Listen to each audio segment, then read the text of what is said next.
Celsius है। कितना है? 3000 समझते हैं? 40 डिग्री 45 डिग्री सेल्सियस होने से यहाँ आदमी का हालत खराब हो जाता है। कितना डिग्री है? 3000।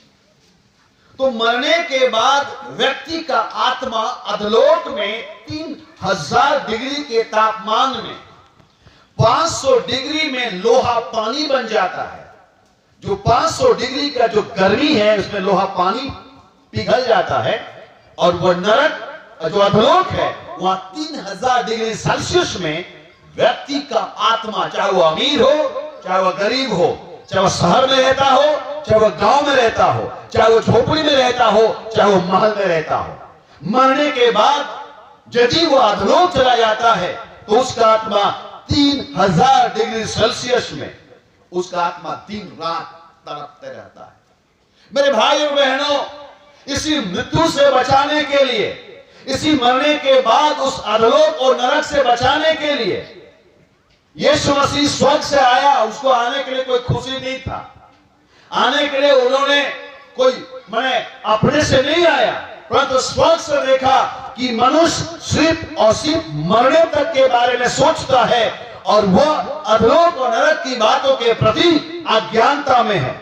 और वो यह नहीं जानता है कि जो व्यक्ति एक बार संसार में छोड़ जाता, मर जाता है, वो कहा जाता है उसके बारे में सटीक ज्ञान नहीं है। यीशु मसीह तब उन्होंने स्वर्ग छोड़कर धरती में आया, 39 घोड़े खाया, बहुत तकलीफें सही, बहुत कुछ होने के बाद, क्योंकि वह हम और आपको बचाने के लिए, हम और आपको सिखाने के लिए, हम और आपको रास्ता दिखाने के लिए वह आया और लहू बहा करके, मृत्यु को सह करके, मरने के बाद वहीं खत्म नहीं हुआ, क्योंकि असली काम तो उस मृत्यु को हराने के लिए आया था, जो हमको अधलोक ले जाता, जो हमको अधलोक की उस आग में हजारों हजार साल के पीड़ाओं में ले चलता, उससे बचाने के लिए उन्होंने मृत्यु को जयवंत पा लिया। हालेलुया, आमेन, हालेलुया। एकमात्र परमेश्वर जो मृत्यु के ऊपर जयवंत हुआ है। बात यही नहीं रुकती है, मरने के बाद वो अधलोक जाते हैं और तब एक दिन यीशु सारे जगत का न्याय करेगा, सब लोग जमा होंगे, दुनिया खत्म हो जाएगी, सारा संसार, घर द्वार, जमीन जायदाद, गाड़ी घोड़ा सब समाप्त हो जाएगा और तब सब लोगों का न्याय होगा। Hallelujah, hallelujah. अधलोक से आत्मा निकाले जाएंगी, समुद्र से, नदी से, मिट्टी से, कहीं से भी, आसमान से भी लाशें निकाली जाएंगी, आत्माएं फिर से यीशु मसीह के सामने हाजिर किए जाएंगे। हमने संसार में कैसा विश्वासी जीवन जिया, क्या किया, ये सब हाजिर किए जाएंगे और सब कुछ किताब खोल करके बताया जाएगा, न्याय होगा।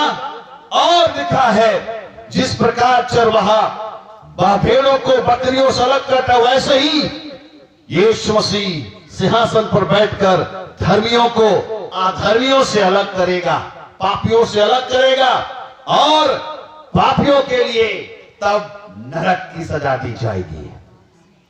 और नरक के बारे में ऐसा कहा जाता है, अधलोक में 3000 डिग्री सेल्सियस, अधलोक का तकलीफ कम नहीं है, वहां का तापमान 7000 डिग्री सेल्सियस। Hallelujah, hallelujah. कौन लोग के लिए होगा? आप तो कहेंगे नहीं, हम तो बपतिस्मा लिए हैं, हमारा तो बचाव हो गया। नहीं, बपतिस्मा लेना काफी नहीं मेरे प्रियो, प्राण देने तक विश्वासी, और तो और वचन के अनुसार संपूर्ण जीवन को जीना। हालेलुया। कई बार हम विश्वासी लोग पेट के चलते परमेश्वर को और जीवन को, इस आत्मा को कुर्बान करते हैं। इतवार के दिन भी आप लोग क्या करते हैं नहीं मालूम, बहुत जगह मैंने देखा है, इतवार के दिन भी आदमी उठेगा बहुत लाइट साहब जैसा। गिरजा कितना बजे है जी? कितना बजे है? 9 बजे। 9 बजे गिरजा है, उठा लाइट साहब, भात पकाया, भात भी लोहा पकबे ना करे, इतवार को पकबे नहीं करे, नहाने घुसा तो नहाने जैसे छूटा है तो मैले निकलता है, तो और रगड़ रगड़ कर नहाता है, नहाने के बाद तब पता चलता है वो भात तो पका, आलू चढ़ाया था, आलू वो दी लोहा पकबे ना करे जल्दी, होडर के गरिया गरिया के पका रहा है, नहाया धोआया 9:30 बजे तैयार। भेजा कितना बजे जी? 9 बजे। इस मसीह को आपने क्या बोला था कि 9 बजे हम आएंगे प्रभु, कहते कि नहीं? लेकिन आप क्या कर रहे हैं? यीशु मसीह 9 बजे गेट में इंतजार कर रहा है, फलना फलनी आएगा। हम क्या कर रहे हैं? बढ़िया से क्रीम पाउडर लगा के जा रहे हैं। 9:30 बजे यीशु मसीह भेंट किया, 9:30 बजे निकले। कब पहुंचे? कितना बजे? 10 बजे। बुद्धि कितना बजे पहुंचे?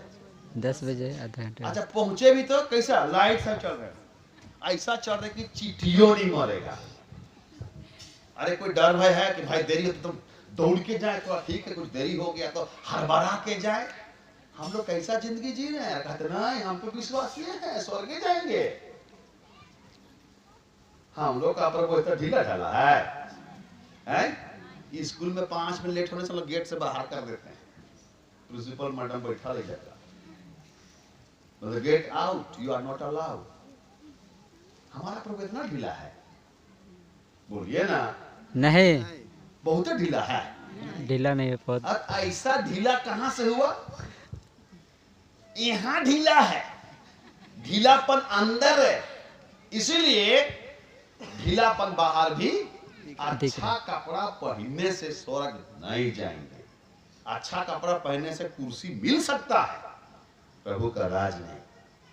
मेरे भाई और बहनों, हमरा आपको गंभीरता से सोचना है।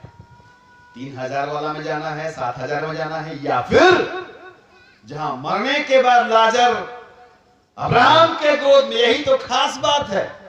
विश्वासी जब मरते हैं, जिसका पाप यीशु के लहू से धोया गया, जो वचन के अनुसार जिंदगी को जिया, वचन कहता हुआ अब्राहम की गोद में परमेश्वर के पास पहुंचते हैं। उसको आमेन, हालेलुया। बच जाता, उसको कोई तकलीफ नहीं होती। Hallelujah, hallelujah. इसलिए प्रियो, गाली खाते तो भी धन्यवाद प्रभु, परेशानियां होता है तो भी धन्यवाद प्रभु। हालेलुया।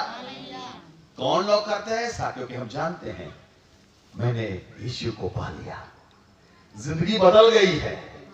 हालेलुया। हम गीत गाते हैं, जब से प्यारा यीशु आया मेरा जीवन बदल गया। हमको शादी में प्रचार करने का मन कर रहा था, लेकिन हमारा शादी में गड़बड़ा गया। 25 साल हो गया, इधर का सादरी बोलना भूल गए। सादरी बोलते हैं तो भाई हम गुमला वाला बोलते हैं, और मुंडा बोलने की कोशिश करते तो उराव निकलता है, क्योंकि उराव भाषा सीखे। वहां पे मुंडा नहीं बोलता है। तो खुटी में पिछले दिन बोलते बोलते मुंडा चालू किए तो वहां उराव आ गया। तो भाषा समझ में नहीं कर रहा है वो आदमी कि क्या बोल रहे हैं आप। आइए हम परमेश्वर की वचन को थोड़ा देर सुने, बहुत देर नहीं, थोड़ा सा। मैं आज आपके सामने कुछ बातों को रखना चाहूंगा सच्चे विश्वासी बनने के बारे में। अगर आप सच्चे विश्वासी हैं तो बहुत अच्छी बात है, इसको और अच्छी तरह बनाए रखें, आगे बढ़ें, प्रभु में आनंदित रहें। हालेलुया। है चाहे नहीं है, प्रभु में आनंदित रहें। आमेन, आमेन। यहाँ प्रेरितों के काम किताब उसका 2 अध्याय उसका 42 पद ऐसा लिखता है, और वे प्रेरितों से शिक्षा पाने और संगति रखने और रोटी तोड़ने और प्रार्थना करने में लौलीन रहे। मैंने कहा हम और आपको विश्वासी बने हैं, किंतु सच्चा विश्वासी बना। देखिए एक बात जानिएगा, जहां सच्चा है वहां झूठा भी है, समझ रहे हैं? जहां अच्छा है वहां बुरा भी है, जहां दाया है तो बाया भी है। तो जहां विश्वासी हैं, पर सच्चे विश्वासी भी हमको बनना है। क्या लिखा है यहाँ? तो मैं आज का आपको कह रहा हूं, हम विश्वासियों को, है ना, हम एक दिन अर्पण में, पिछले हफ्ता अर्पण था हमारे चर्च में, मैंने प्रचार कर रहा था। मैंने कहा अर्पण कब करना चाहिए? आप लोग करते हैं, बाइबल में से कोई जिक्र नहीं है कि अर्पण कब करना चाहिए, लेकिन मैंने कहा अर्पण का मतलब होता है परमेश्वर को धन्यवाद देना। उसने परमेश्वर ने मुझे दिया, और उसको धन्यवाद स्वरूप जो है हम उस परमेश्वर के सामने लेकर के आते। और हम लोग क्या करते हैं? छुआ जन्म लेगा, खसी पालेंगे, बढ़ेगा, बच्चा कूदेगा, स्कूल जाएगा, तब खसी के इंतजार करते हैं। ये धन्यवाद का विषय है। अरे 5 साल बाद किसी को धन्यवाद दीजिए, क्या याद रखेगा उसको? समझ मेरी बात को? तुरंत धन्यवाद देने में अच्छा लगता है कि नहीं लगता है? अच्छा लगता है। सुधारिए। आप ही ना सब जगह ऐसे ही करता है, हमने देखा है। बच्चा जन्म लेता है, माँ बाप नाम रखने में 6 महीना बिताते हैं। हमको तो लगता लाठी धर के देवे तुम लोग को, छुआ जन्म लेने दिया करने सका, लेकिन अब यहाँ नाम रखने नहीं सक रहा। अच्छा ठीक है, नाम बड़ी मुश्किल से मंगरा बुधवा आमिर खान, सलमान खान जो भी रखना रख दिया। अरे धन्यवाद परमेश्वर को देना कब देना है? जल्दी देना है ना। इस मसीह को धन्यवाद स्वरूप अर्पण किया गया या मंदिर में चढ़ाया गया कितने दिन? 8 दिन में। कितने दिन में? 8 दिन। तो हम लोगों को कम से कम जल्दी जल्दी धन्यवाद देना चाहिए, खांसी का इंतजार मत कीजिए। हालेलुया। आपको मालूम है कि बच्चा जन्म में खांसी रखी ना तुम थे, और खांसी नहीं मिलता तो चरका तो मिलता ही है, बड़ा सस्ता सुविस्ता। लेकिन प्रभु को धन्यवाद टाइम से दीजिए। हालेलुया। आप लोग क्या कीजिएगा, आप लोग की बारी है, ये आप लोग का पाले लोग संभालेंगे, हमारा काम था बोलना। आइए हम आगे बढ़े। सच्चे विश्वासी बनने के 4 गुण, ये 4 बातें जो एक विश्वासी को हमेशा करते रहना है। ये यीशु मसीह स्वर्ग जाने से पहले 4 बातें उनको कहा कि तुम ये याद रखना, ये तुमको प्रभावशाली बनाएंगी। नंबर 1, प्रेरितों से शिक्षा पाने। सबसे पहले विश्वासियों को शिक्षा पाना जरूरी है। स्कूल क्यों खोला जाता है? ताकि वह पढ़ाया जाए। तो विश्वासी को शिक्षा क्यों जरूरी है?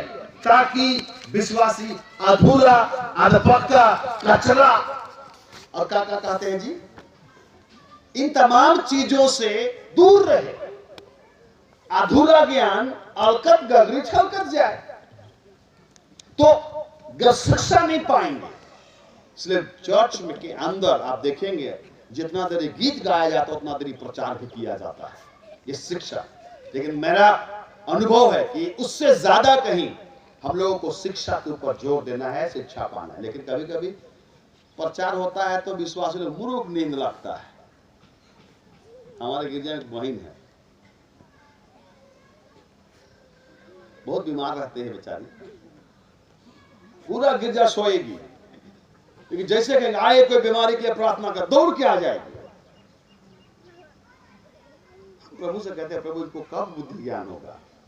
मेरे मिसेस ने गरिया इसको सुनने के मेरा सुनबे नहीं कर, इसलिए खाली प्रार्थना करा, इसलिए वचन के सुन, वचन तो के चंगा करी।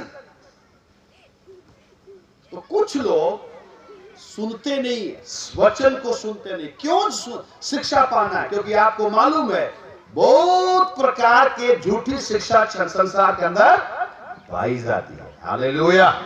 क्या क्या शिक्षा पाई जाती है? अरे साधारण सी बात है, हम दुमका कल गए थे, उसी की बात बता रहे। कोई कहता है हमरा विश्वासी को ऊ ले गया, हमरा विश्वासी को ऊ ले गया। हमारे पादरी साहब भड़क गए, पास्टर भड़क गए, बोले कि कैसे तरह को ले गया, तुमने सिखाया नहीं उसको तभी ले लिया जी। तो ये झूठी शिक्षा क्या है कि बहुत सारे लोग आते हैं, वो कहेंगे इतवार को नहीं शनिवार को प्रार्थना करना चाहिए। कुछ लोग कहेंगे कि बांडा नहीं खाना चाहिए, बांडी खाना चाहिए। कुछ लोग कहेंगे पूर्वे मुंह के प्रार्थना करना चाहिए। कुछ लोग कई प्रकार की चीजों को आपके बीच में रखेंगे, मोबाइल में, यूट्यूब में, फेसबुक में ऐसी शिक्षा भरी पड़ी है। पर विश्वासियों को क्या रहना चाहिए? पहला बात कि वचन को सुनने और जोगाने में उस्ताद रहना है। हालेलुया।